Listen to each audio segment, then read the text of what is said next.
MP Anwarul Azim আনার হত্যায় মূল পরিকল্পনাকারী হিসেবে সন্দেহের তালিকায় বন্ধু শাহিনের নাম। ভারতের যে বাসা থেকে রক্তমাখা কাপড় উদ্ধার হয়েছে, খুন করা হয়েছে ছোট ছোট পিস করে, মানে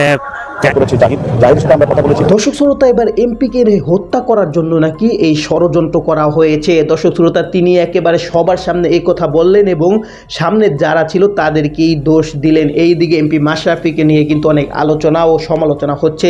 দর্শক, আসলে ঘটনাটা কি সেটা কিন্তু সম্পূর্ণ ভিডিওটা দেখলে আপনারা বুঝতে পারবেন। আজকে ভিডিও কিন্তু খুব ইম্পর্টেন্ট একটি ভিডিও, যার কারণে সম্পূর্ণ ভিডিওটা না টেনে দেখতে চেষ্টা করবেন। এবং ভালো মানুষ নাকি বেশি দিন দুনিয়াতেও থাকে না।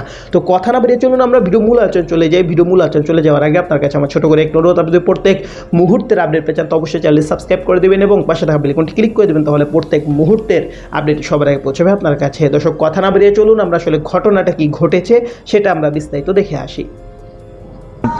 যেনাকে খুন করা হয়েছে ছোট ছোট পিস করে, মানে প্যানের মধ্যে দিয়ে মানে ফ্ল্যাশ করিয়ে দিয়েছে, ফ্ল্যাশ করে মানে সেই মাংসটা ফ্ল্যাশ থেকে পাইপের মধ্যে দিয়ে মানে ম্যানুয়ালে সেফটি ট্যাঙ্কে গিয়ে জমা হয়। সেখান থেকে যিনি উঠিয়েছেন আমাদেরই বোনাই হয়, উনি উঠিয়েছে। পরিমাণ পাওয়া গেছে 3 থেকে 4 কিলো। হ্যাঁ, না প্লাস্টিকের না, এমনি ফ্লাশ করা ছিল, মানে জলের মধ্যেই ছিল। পিস ছিল যেরকম কিমা করে, মানে এরকম ছোট ছোট পিস আছে, মানে আপনার পকোড়া পিস আছে, ওরকম পিস করা হয়েছে 3 থেকে 4 কিলো। আপনি নিচে যেতে দেখে গেছেন? হ্যাঁ, আমি দেখেছি, আমি ছবি উঠাতে গেছি, আমাকে মানা করেছে, আমাকে ছবি উঠাতে দেয়নি। গন্ধটা মানে জলের মধ্যে সব ধুয়ে গেছে, সাদা হয়ে গেছে, গন্ধ খুব একটা বেরোচ্ছে না, কিন্তু অতটা আমি দেখতে পাচ্ছি না বলে আমি চলে এসেছি। আমার গা প্রচণ্ড গোলাচ্ছিল।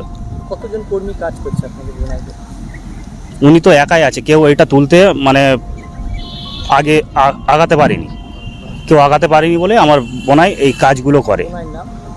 ভূষণ শিকারী, এখানকার বাসিন্দা।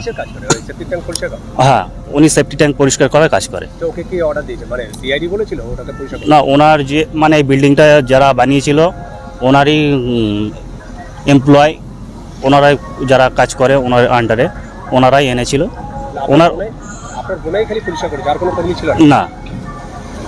তো সেফটি ট্যাঙ্ক কি ভাঙা হয়েছে মানে নাকি? না, ভাঙা ছিল না, একটা পিট করা আছে, ঢাকনা সিস্টেম করা আছে, ওই ঢাকনাটা উঠিয়ে দিলে পরিষ্কার হয়ে যায়। পুরো কমপ্লেক্সের মধ্যে প্রত্যেকটাই করা আছে। ওইটা পরিষ্কার করে কি নিচেই রাখলো? হ্যাঁ, নিচে উপরে মানে বেসমেন্টের লবিতে রাখা হয়েছে, বেসমেন্টের উপরে রাখা হয়েছে, প্লাস্টিক পাতা হয়েছে, প্লাস্টিকের পাতা উপরে রাখা হয়েছে। আপনি শিওর যেটা মানুষের? হ্যাঁ শিওর, না হলে ওখান থেকে এতগুলো মাংস আসবে কোথা থেকে? আপনি কি হলো ওই প্লাস্টিকের মধ্যে ঢুকিয়ে? প্লাস্টিকের মধ্যে না, মানে আপনার হচ্ছে যেটা বলে অ্যাকোডিয়াম, ছোট ছোট অ্যাকোডিয়াম বলগুলো যে পাওয়া যায় না, তার মধ্যে লবণ দিয়ে জল দিয়ে ওর মধ্যে রাখা হচ্ছে মাংসগুলো। হ্যাঁ, সিআইডির লোকগুলোই রাখছে।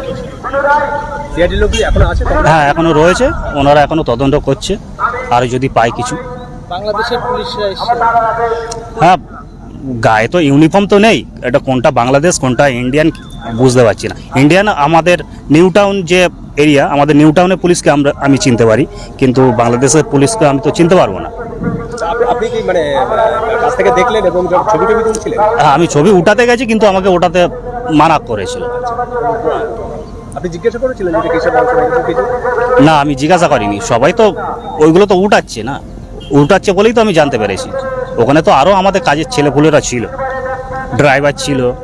আপনার কি ধারণা এইটাই এমপির যে অংশ হতে পারে? হ্যাঁ, এইটাই এমপির মাংস।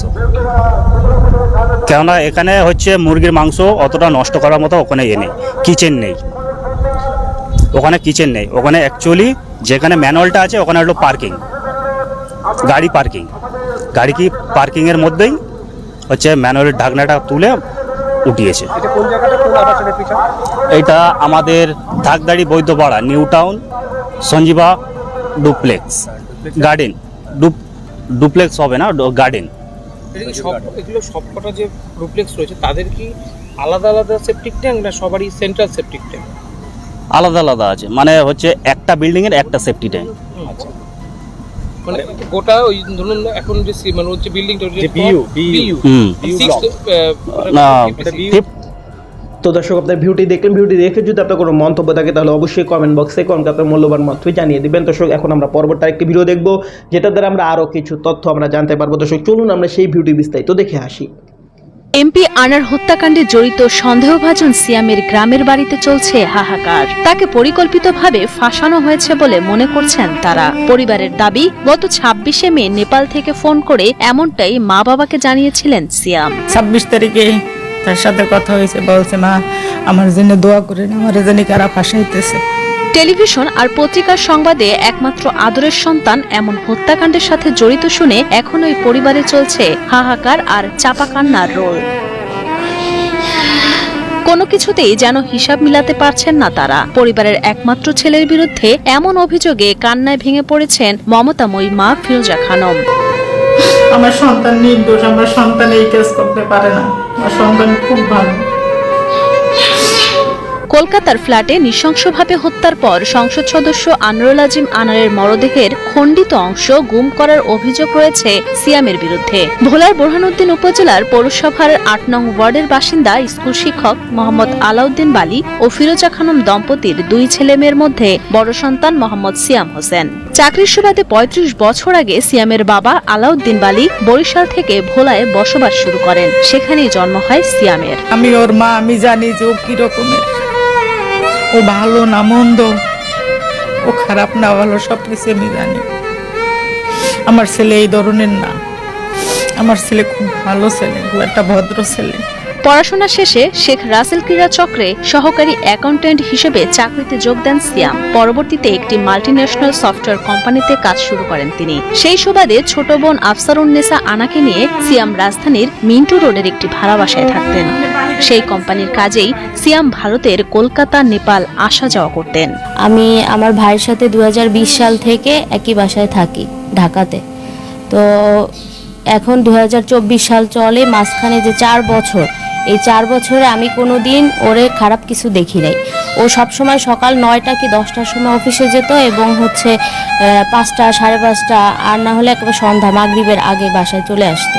কারোর সাথে আড্ডা নাই, কাউরে বাসায় নিয়েও আসতো না। সিয়ামের পরিবার সূত্রে জানা যায়, সর্বশেষ গত মে মাসের 18 তারিখে সিয়াম কোম্পানির কাজে নেপাল যান। এরপর সবশেষ 26শে মে রাতে পরিবারের কাছে ফোনে জানান তিনি কোনো একটা বিপদে পড়েছেন।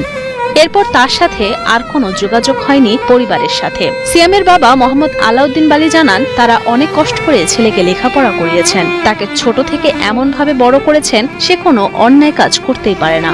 ঢাকা ইন্টারন্যাশনাল ইসলামিক ইউনিভার্সিটিতে ত্রিপলি নিয়ে BSc ইঞ্জিনিয়ারিং পাশ করে। প্রথমে সে জামাল ক্রিয়া চক্রে সহকারী অ্যাকাউন্ট্যান্ট হিসেবে চাকরি করে। সেখান থেকে 3-4 বছর করার পর সেই চাকরি ছেড়ে দিয়ে একটা মাল্টিপারপাস সফটওয়্যার কোম্পানিতে চাকরি করে। সেই চাকরির সুবাদে মাঝে মাঝে সে বছরে 1বার বা 2বার ইন্ডিয়া যাইত, নেপাল যাইত, অফিসিয়াল কাজে যাইত এবং অফিস তাকে ওই সব দেশে বিভিন্ন কাজে পাঠাইত। এবং আমি আমার ছেলেকে ছোটকাল থেকে এমনভাবে মানুষ করছি সে কোনো অন্যায় করতে পারে না। টেলিভিশনে এমপি হত্যাকাণ্ডে সিয়ামের জড়িত থাকার কথা শুনে হতবাক প্রতিবেশীরাও। তারা জানান, সিয়াম খুব ভালো চাকরি করে এবং বাড়িতে টাকা পাঠায়। তাদের আর্থিক অবস্থারও পরিবর্তন হয়েছে। তবে সিয়াম কোথায় কি কাজ করেন তা জানা নেই কারো। খুব ভালো চাকরি করে, খুব ভালো চাকরি করে, টাকা পয়সা বাড়িতে পাঠায় দেয়, আর্থিক অবস্থার পরিবর্তন ঘটছে, এইটাও শুনছি আর কি। কিন্তু কোথায় কি করে না করে এইটা জানি। এদিকে বোরহানউদ্দিন পৌরসভা।